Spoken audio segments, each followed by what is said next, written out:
मान गादीला, मत राष्ट्रवादीला, हे सातारचं फेमस वाक्य. कराडची ताकद ज्या बाजूने तोच साताऱ्याचा खासदार, असं काहीचं चित्र आतापर्यंत आहे. बारामती आणि सातारा हे दोनच मतदारसंघ असे आहेत जिथं भाजपला विजयाचा गुलाल उधळता आलेला नाहीये. राष्ट्रवादीकडून 3 वेळा खासदार राहिलेल्या उदयनराजेंनी निवडून आल्यानंतर केवळ 4च महिन्यात राजीनामा दिला आणि 2019 साली भाजपकडून लोकसभेची पोटनिवडणूक लढवली. मग काय, जिवलग मित्रासाठी शरद पवारांनी मुसळधार पावसातही सभा घेतली आणि सातारकरांनीही त्यांना धो-धो पावसासारखी भरभरून मतं दिली. भिजलेल्या शरद पवारांनी जादू केली आणि श्रीनिवास पाटील विजयी झाले. या निवडणुकीमुळे शरद पवारांबद्दल एक सहानुभूतीची लाट आली आणि भाजपच्या एक हाती सत्ता मिळवण्याच्या महत्त्वाकांक्षेवर पाणी फेरलं गेलं. नमस्कार, मी जयती. एबीपी माझामध्ये आपलं स्वागत आहे.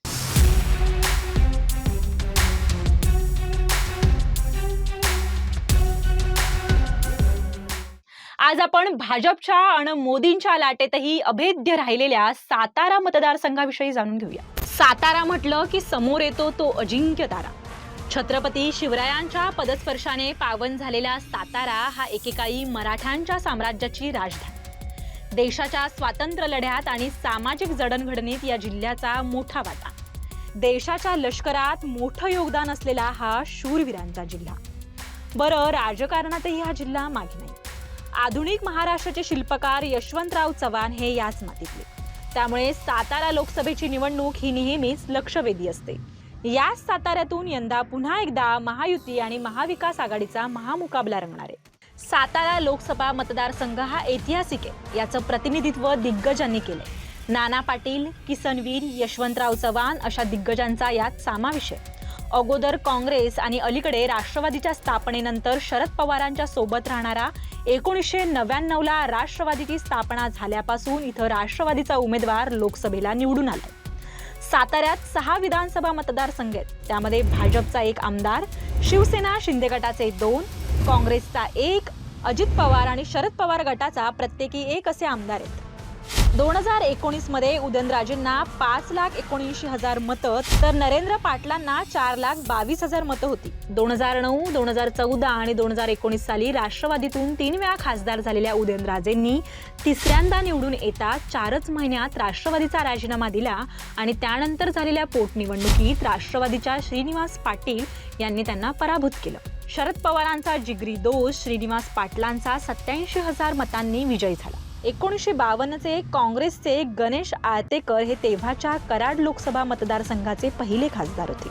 1967 ते 1980 या दरम्यान 4 वेळा यशवंतराव चव्हाण हे खासदार राहिले. सन 1999 पासून हा मतदारसंघ राष्ट्रवादीचा बालेकिल्ला म्हणून ओळखला जाऊ लागला.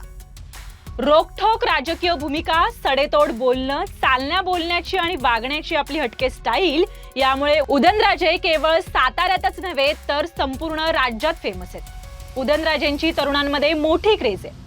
अगदी लहान मुलांपासून ते वयोवृद्धांपर्यंत त्यांना कोणीही भेटू शकतं. त्यांचा जनसंपर्क मोठा आहे. सातारा शहरात तर त्यांचं वर्चस्व आहे. उदयनराजेंना सातारा शहरात मानणारा मोठा वर्ग आहे. त्यामुळे या ठिकाणाहून त्यांना मोठं मताधिक्य मिळतं.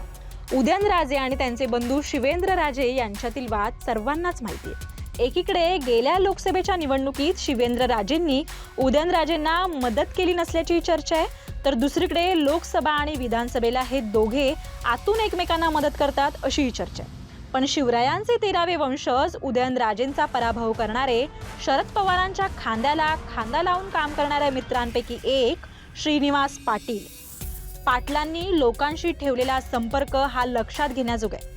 विशेष म्हणजे काँग्रेस आणि राष्ट्रवादी सोबतच त्यांचे भाजपच्या आणि शिंदे गटाच्या स्थानिक नेत्यांसोबतही चांगले संबंध आहेत. त्याचा फायदा त्यांना गेल्या वेळच्या निवडणुकीत झाल्याचं दिसून आलं. सातारा लोकसभा मतदारसंघाचा निकाल ठरवणारा सर्वात मोठा फॅक्टर म्हणजे कराड फॅक्टर. कराड भागातील कराड उत्तर, कराड दक्षिण आणि पाटण हे 3 मतदारसंघ ज्याच्या मागे तोच साताऱ्याचा खासदार, हे गणित पक्क आहे. कराड उत्तरमध्ये राष्ट्रवादी शरद पवार गटाचे बाळासाहेब पाटील, कराड दक्षिणमध्ये काँग्रेसचे पृथ्वीराज चव्हाण तर पाटणमध्ये शिवसेना शिंदे गटाचे शंभूराज देसाई आमदार आहेत. लोकसभेच्या वेळी हे 3ही मतदारसंघ काँग्रेस राष्ट्रवादीच्या पाठीशी ठामपणे उभे राहतात असा इतिहास आहे. या ठिकाणी राष्ट्रवादीच्या उमेदवाराला मिळालेले लीड हे इतर 3 विधानसभा मतदारसंघात तुटत नाही.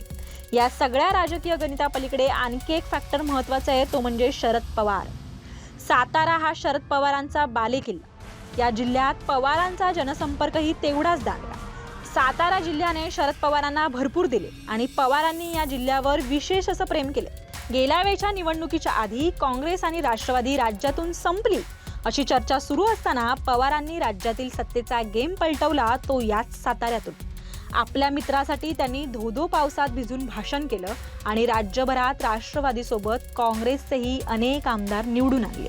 आत्ताही साताऱ्याच्या लोकसभेच्या रणांगणात शरद पवारांकडून श्रीनिवास पाटील आणि भाजपकडून उदयनराजे एकमेकांसमोर असतील. उदयनराजेंसाठी स्वतः पंतप्रधान नरेंद्र मोदी साताऱ्यात प्रचार करण्याची शक्यता आहे. तसंच अमित शहांसोबत भाजपच्या अनेक स्टार प्रचारकांची मांदियाळी साताऱ्यात येण्याची शक्यता आहे. त्यामुळे शरद पवार पुन्हा एकदा आपल्या मित्रासाठी ढाल बनून भाजपचा वार पलटवणार का हे पाहणं महत्त्वाचं आहे. खरं तर साताऱ्यात चमत्कार करण्याचं आव्हान हे शिंदेदादा फडणवीसांसमोर आहे. पण त्यांना 84 वर्षाचे शरद पवार कसं उत्तर देणार हे पाहणं म्हणजे आखाड्यातील कुस्तीचा डाव पाहण्यासारखे. साताऱ्याप्रमाणेच पुढील मतदारसंघाची स्टोरी पहा, कुणाची ताकद किती आहे. एबीपी माझा, उघडा डोळे बघा नीट.